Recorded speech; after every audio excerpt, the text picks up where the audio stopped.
Hello, students. Today I am going to take up poem number 4, Amanda, from the book First Flight. Now, something about the poet Robin Klein. Robin Klein is an Australian author of books for children. She was born on 28th February 1936 in Kempsey, New South Wales, Australia. Her writing features young protagonists who rebel against their structured environment. Theme of the poem. Through this poem, the poet very effectively depicts the dilemma of a teenager when he or she feels that his or her freedom is curtailed. The poet also takes up the issue of growing up children and their upbringing. He also points that it is the responsibility of the parents to provide proper upbringing to their children without making them feel trapped. So let's start with the poem Amanda. Stanza 1. Don't bite your nails, Amanda. Don't hunch your shoulders, Amanda. Stop that slouching and sit up straight, Amanda. So, in this poem, it has a conversational style where there is only one speaker and she is probably the mother. The thoughts and the views of Amanda are given in parentheses. Now, what do you mean by parentheses? Parentheses are the afterthoughts or the explanation that is inserted or marked off by brackets, dashes, or commas. So there is an alternative sequence of the scolding of the mother and corresponding reaction to it given by the child.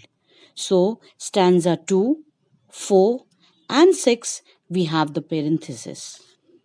So, in this stanza, Amanda's mother is instructing her not to bite her nails or sit lazily with her shoulders bent. She, in an authoritative tone, stops her. And in this way, Amanda is getting trained in social and personal etiquettes. Stanza 2. There is a languid emerald sea where the sole inhabitant is me, a mermaid drifting blissfully. This stanza throws light on the inner thoughts of Amanda. It is also an imaginative escape of Amanda, who is highly sensitive and feels greatly troubled by the nagging of her mother. While her mother asks her to correct herself, she drifts into an imaginative world into the sea where she is the sole inhabitant. She wants to be as free as a mermaid drifting joyfully into the gentle waves of the sea. Stanza 3. Did you finish your homework, Amanda? Did you tidy your room, Amanda? I thought I told you to clean your shoes, Amanda. In this stanza, the poet brings back Amanda in her physical world again. She is lost in a dream, and her mother asks her if she had finished her homework and tidied her room. She is also instructed to clean her shoes. However, her mother's words don't seem to have much effect on her, as her mother calls out her name with every question, but she doesn't seem to hear. Stanza 4. I am an orphan roaming the street. I pattern soft dust with my hushed bare feet. The silence is golden, the freedom is sweet. In this stanza, we find Amanda again lost or withdrawing herself into the imaginative world. So, the very first line, I am an orphan, expresses her helplessness and awful depression.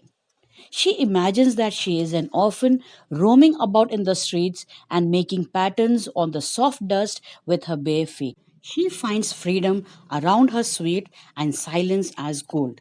She wants her mother to stop talking so that there would be silence and she could feel the sweet freedom from her mother's constant nagging. Stanza 5. Don't eat that chocolate, Amanda. Remember your acne, Amanda. Will you please look at me when I'm speaking to you, Amanda? So the instructions or the commands of Amanda's mother continues. She is asked not to eat chocolates because she has acne. It implies care and attention towards external appearance and its values. Now the line, will you please look at me when I'm speaking to you, Amanda? These lines show that Amanda doesn't seem to listen, and at the same time, it also expresses the mother's anger. Stanza 6. I am Rapunzel. I have not a care. Life in a tower is tranquil and rare. I'll certainly never let down my bright hair. Still in her own imaginative world, she imagines herself to be Rapunzel, a fairy tale character with long golden hair who lives peacefully in the castle where no one gives any instructions and where she doesn't have to do any work.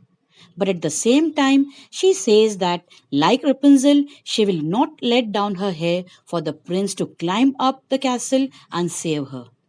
She would never do so and live peacefully in the castle. Stanza 7. Stop that sulking at once, Amanda. You're always so moody, Amanda. Anyone would think that I nagged at you, Amanda. In this last stanza, still we see that Amanda's mother continues with her harsh instructions. She even warns her for behaving in a very odd manner, and she even blames her for having such an unstable mood. Amanda, who is still in her own imaginative world, so when she is lost in her world, they feel that Amanda's not reacting is also bad, and they are more worried about their impression in the society.